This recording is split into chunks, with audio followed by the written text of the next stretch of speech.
दें धौलपुर से बड़ी खबर। अवैध बजरी स्टॉक की सूचना पर पुलिस का एक्शन देखने को मिला है। मोरोली गांव में 25 जेसीबी के साथ पुलिस का काफिला पहुंचा है। एसपी सुमित मेहरोड़ा के साथ सभी थानों के थाना प्रभारी भी इस दौरान मौजूद रहे हैं। तो ये बड़ी खबर आपको बता रहे हैं धौलपुर से।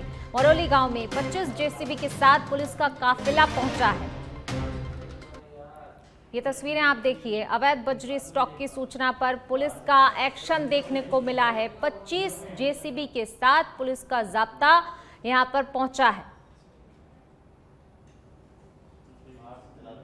ये तस्वीरें आप देखिए। बड़ी कार्रवाई यहां पर देखने को मिली है। 25 जेसीबी के साथ यहां पर पुलिस जाब्ता पहुंचा हुआ है। मोरोली गांव की ये तस्वीरें जहां पर पुलिस अधिकारी पहुंचे हैं। इन 25 जेसीबी मशीनों के साथ अवैध बजरी स्टॉक की सूचना पर पुलिस का एक्शन देखने को मिला है।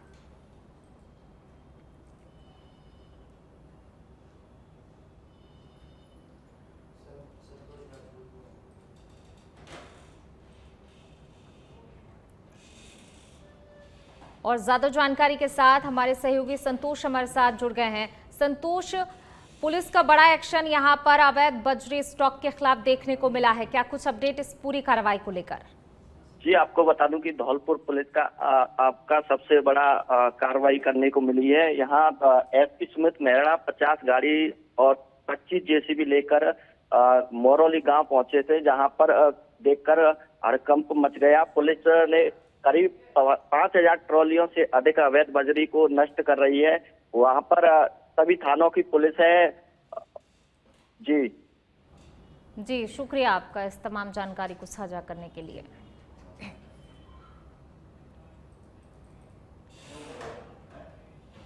चलिए रुक करेंगे अगली खबर का। जयपुर के जंबा रामगढ़ से खबर आपको बता रहे हैं। राजस्थान हाईकोर्ट मॉनिटरिंग कमेटी के दौरे का आज दूसरा दिन है। जंबा रामगढ़ और विराटनगर उपखंड क्षेत्र में दौरा करेगी। रामगढ़ बांध से जुड़ी हुई बाणगंगा नदी और सहायक नदी नालों के बहाव क्षेत्र का जायजा लिया जाएगा। जल संसाधन विभाग, प्रदूषण विभाग, खनन विभाग, राजस्व विभाग, पीडब्ल्यूडी विभाग सहित संबंधित विभागों के अधिकारी इस दौरान मौजूद रहेंगे। तो बांध से जुड़े नदी नालों के बहाव क्षेत्र का जायजा लेने के लिए तमाम विभाग के अधिकारी पहुंचेंगे। राजस्थान हाईकोर्ट मॉनिटरिंग कर रहा है और इसको लेकर जंबा रामगढ़ और विराटनगर में जो है ये अधिकारी जायजा लेने के लिए पहुंचेंगे। बांध से जुड़े हुए नदी नालों के बहाव को लेकर यहां पर जायजा लिया जाएगा। जंबा रामगढ़ और विराटनगर में ये अधिकारी जो है दौरा करेंगे, निरीक्षण करेंगे, जायजा लेंगे। चलिए रुक करेंगे अगली खबर का। बारां जिले के अंता क्षेत्र में बारिश के साथ ही हिरणों पर मौत के बादल मंडराने अब शुरू हो गए हैं। खेतों में कीचड़ हो जाने के कारण कुत्तों के झुंड ने इनका शिकार करना शुरू कर दिया है। आज भी सौरखंड में कुत्तों ने एक हिरण पर हमला कर दिया, लेकिन समय रहते ग्रामीणों की मदद से जख्मी हुए हिरण को बचा लिया गया। बाद में ग्रामीणों ने पशु चिकित्सक को बुलाकर घायल हिरण का उपचार कराया और वन विभाग के अधिकारियों को सूचित किया गया। आपको बता दें कि यहाँ सौरसन अभयारण्य क्षेत्र होने के कारण सैकड़ों की तादाद में हिरण मौजूद हैं। तो ग्रामीणों ने हिरण की जान बचाई है। और अब खबर दौसा के सिकराय से है, जहां पर मुरेड गांव स्थित आंगनबाड़ी केंद्र पिछले कई वर्षों से जर्जर हालत में संचालित हो रहा है। इतना ही नहीं, बारिश के मौसम में छत से पानी टपक रहा है, तो वहीं जर्जर हालत होने के कारण प्लास्टर टूटकर नीचे गिरता है, जिससे बच्चों की जान को खतरा बना रहता है। स्थानीय आंगनबाड़ी कार्यकर्ता द्वारा इस समस्या की जानकारी मौखिक और लिखित रूप में कई बार उच्च अधिकारियों को दी जा चुकी है, लेकिन आज तक कोई कार्रवाई नहीं की गई है। छत फूट फूट के गिर रही है ऊपर से। किसी भी बच्चे के ऊपर कंकर गिर रहे हैं, पत्थर गिर रहे हैं, चूना गिर रहा है तो सिर में लग जाती है, कहीं पे भी चोट आती है। तो जिम्मेदारी हमारी है ना, तो हम किस किस को जवाब देंगे? गांव वाले हम पे आते हैं चढ़ के कि भाई बच्चों को बुलाते हो तो तुम्हारी सेफ्टी रखना तुम्हारा काम है। तो आंगनबाड़ी की हालत ही ऐसी है, बच्चों को किस कंडीशन पे बुलाए हम? इतना बड़ा रिस्क नहीं ले सकते हम बुलाने के। बुलाते हैं तो बस पोसार खिलाया या दूध पिलाया, तो बाहर गीला हो या सूखा उसमें बिठा के खिलाना पड़ता है। कोई चीज की व्यवस्था नहीं है, न पानी की। पहले भी गिराया क्या कभी? हाँ, मेरे खुद के ऊपर गिरा है, यहाँ पे बच्चे के ऊपर गिरा है। एक वो तो मैं थी साथ में, तो मैंने झट से बच्चे को उठा लिया तो मेरे ऊपर ही गिरा। तो खुद का दर्द तो जेल से, दूसरे के बच्चे को क्या जवाब देंगे? दूसरे के बच्चों को कुछ भी चोट आती तो अपन जवाब देना भारी पड़ जाएगा। कितने बच्चे आते हैं? नामांकन कितने का? नामांकन मतलब यहाँ पे जो लाभार्थी हैं यहाँ पे पोषाहार खिलाते हैं और दूध पिलाते हैं, उनका 38 का नामांकन है।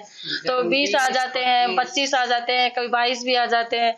लेकिन उनको बुलाने से ज्यादा तो हमको इस बात का डर रहता है कि कहीं किसी को चोट नहीं आ जाए। तो पढ़ाना तो बहुत दूर की बात है, उनको पोषाहार खिलाना भी बहुत मुश्किल है। तो बाहर आंगन में बिठा के तो उसी में ना उनको धूप हो या छाया हो। चलिए रुक करेंगे अगली खबर का। बांसवाड़ा जिले में लगातार तेज बारिश के चलते सुरवानिया बांध में पानी की आवक अब तेज हो गई है।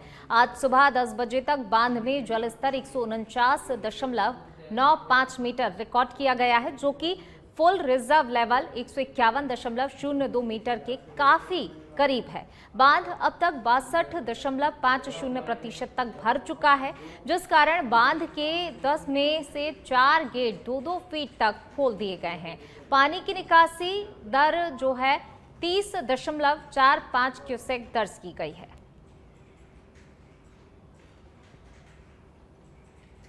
तो देखिए, बांध के 10 गेट में से 4 गेट फिलहाल खोल दिए गए हैं, 2-2 फीट तक ये गेट खोले गए हैं। तेज बारिश से सुरवानिया बांध में पानी की आवक बढ़ गई है, जिसके चलते बांध के जो 10 गेट हैं उनमें से 4 गेट फिलहाल खोले गए हैं। 2-2 फीट गेट खोलकर पानी की निकासी की जा रही है। तो देखिए, तेज बारिश का दौर लगातार जारी है, जिससे बांध ओवरफ्लो हो रहा है। 10 में से 4 गेटों को खोला गया है।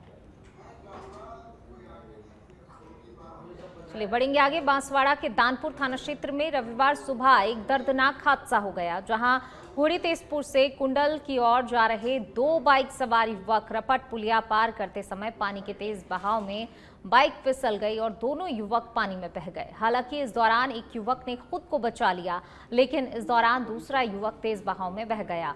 सूचना मिलते ही दानपुर थाना पुलिस मौके पर पहुंची और रेस्क्यू टीम को मौके पर पहुंचाया गया और युवक का रेस्क्यू करने का प्रयास लगातार किया जा रहा है।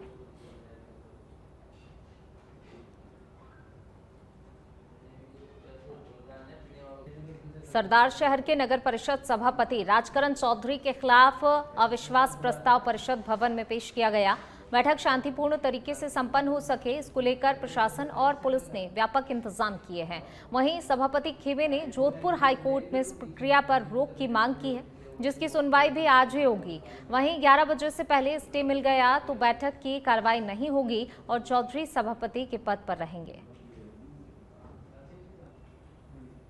12 के अंत में रात्रि को चोरों ने एक सूने मकान को निशाना बनाते हुए चोरी की घटना को अंजाम दिया, परंतु मकान मालिक द्वारा कीमती सामान अपने साथ गांव ले जाने के कारण चोरों को बेरंग ही लौटना पड़ा। हालांकि इस दौरान चोर घर में रखी 5000 की नकदी लेकर फरार हो गए।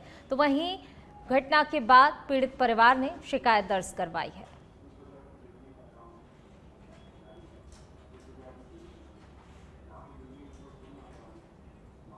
और अब खबर अलवर से, जहां कोतवाली थाना क्षेत्र के मनी के बड़ इलाके में पुरानी रंजिश को लेकर मारपीट की घटना सामने आई है। दरअसल पीड़ित दुकान से सामान लेकर घर लौट रहा था, तभी चर्च रोड के पास हमलावरों ने उसे घेर कर बात करने का बहाना बनाया और गाली गलौज की और फिर सरियों और डंडों से जानलेवा हमला कर दिया, जिससे वह गंभीर रूप से घायल हो गया। शोर सुनकर चाचा कुलदीप मौके पर पहुंचे तो उन पर भी हमला कर चांदी की चेन भी छीन ली। फिलहाल पुलिस ने मामला दर्ज कर आगे की जांच शुरू कर दी है। भाई मंदिर की तरफ से आ रहा था, ठीक है, उसको पीछे से 4-5 लोग उसको पीछा कर रहे थे, जैसा उसने हमें फ़ोन पे बताया। तो हमने बोला उससे भी क्या हो गया, क्योंकि मुझे नहीं पता। सर्वेश हमारे मोहल्ले में रहता है और उसके 4-5 दोस्त हैं, उसका पीछा कर रहे हैं। मैंने बोला तो वहीं रुक, मैं अभी खुद आ रहा हूँ तेरे को लेकर के। अपने चाचा जी को मैंने बुलाया, मैं उनको लेकर के वहाँ पहुँचा। जैसे ही मैं पहुँचा तो 4-5 ने हमारे साथ झगड़ा करना शुरू कर दिया, मारा पीटी करनी शुरू कर दी। हम जैसे बिच बचाव करने लगे, उन्होंने सरिये निकाल करके डंडे और जो भी उनके पास था 4-5 लोगों ने मारपीट करना, बहुत बुरी तरह से मारपीट करना शुरू कर दिया। हमारे भाई के सर पे इतनी बुरी तरह से मारा, सर फट गया उसका। हमारे चाचा जी के सर पे मारा, हमारे पिताजी जी के मारा, हमारे भाई के मारा। हमारे चाचा जी तीनों को अस्पताल में लेके गए, हॉस्पिटल में लेके गए। कौन थे हमला करने वाले? हमारे पीछे रहते हैं सर्वेश। सर्वेश और कौन कौन? उसके साथ उसके 4-5 दोस्त थे, उसका भाई था, उसका लड़का था। गिन्ना कर आप कितने लोग घायल हुए? हमारे 3-4 लोग घायल हुए। क्या क्या नाम है इनका?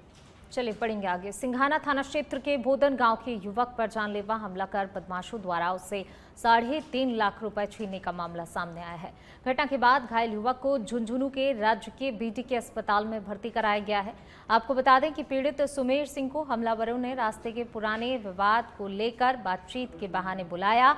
जैसे ही वह मौके पर पहुंचा, पहले से घात लगाए करीब 15 से 20 युवक उसे चारों ओर से घेरकर मारपीट करने लगे।